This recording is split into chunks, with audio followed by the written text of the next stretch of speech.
Hi, welcome to How to D&D. My name is Fred Wheeler, and today I want to talk about Dungeons and Dragons, specifically monsters. I'm not going to do it alone. I've got a Dungeon Master Roundtable here, and we're going to get everybody to sort of go around and tell us a fun and interesting way that they would use the Drider in a Dungeons and Dragons game, or a Pathfinder game, or a roleplay game, adventure game, fantasy game. Anything goes. And I thought we'd start off with the beer bard. Alex, what have you got? So I hate to be one of those people like, well, the rules actually has written, or the how they did it is wrong, but I think how they did it was absolutely wrong. Because they're supposed to be, it's a punishment, right? So it's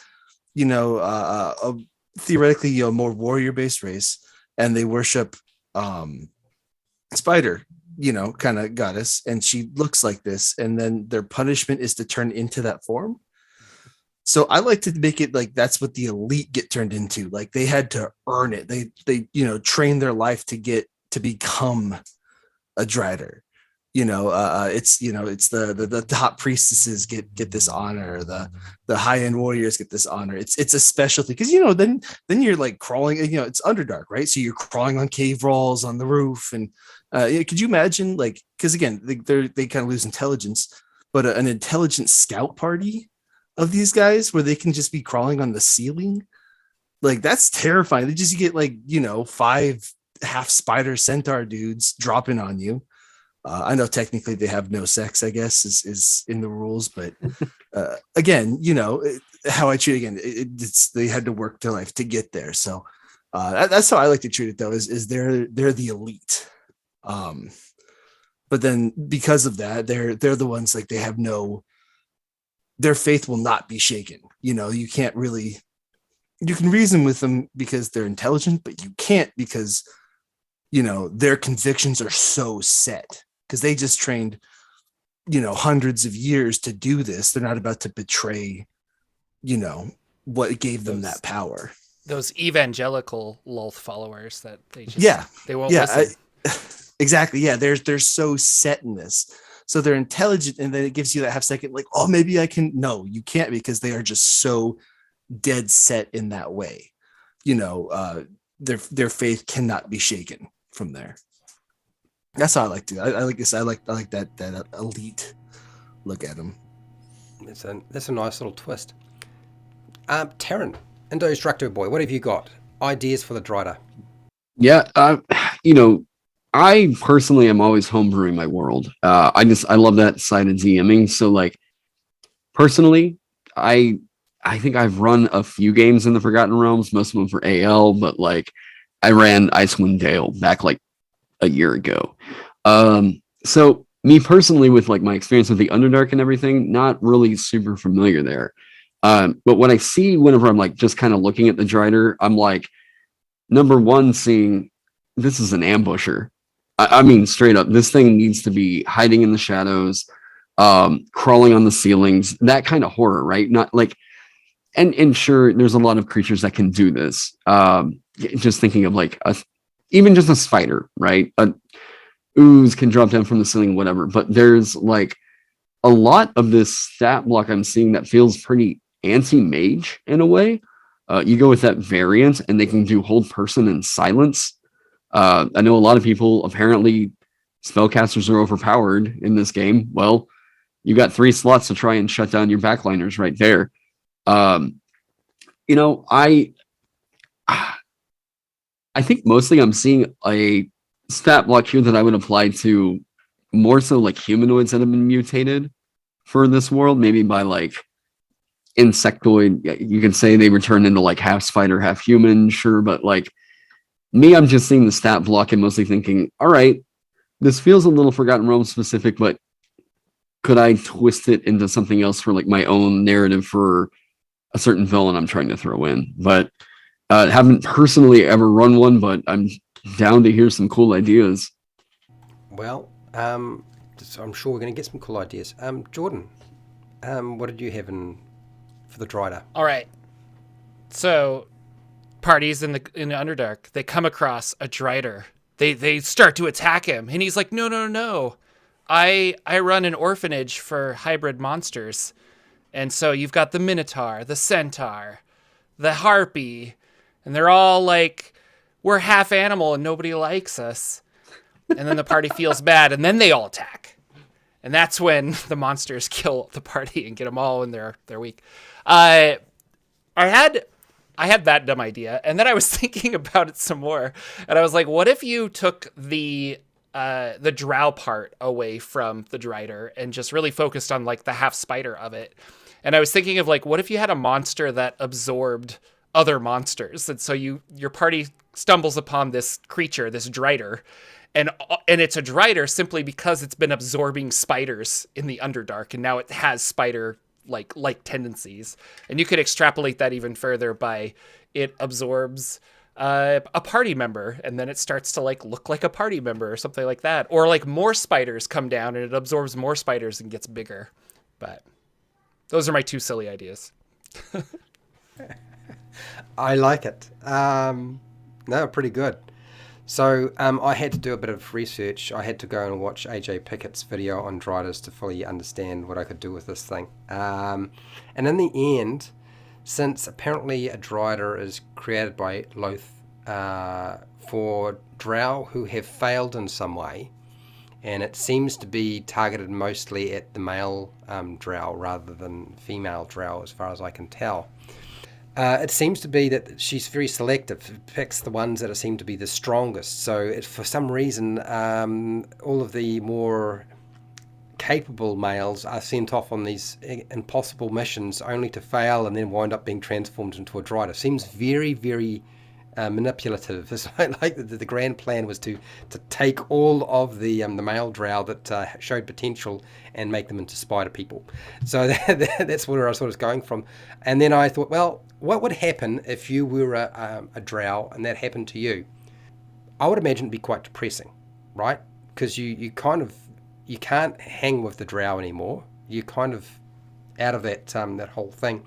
So I thought, what if you had a drow who was stealing ale and wine? So it was like an alcohol thief.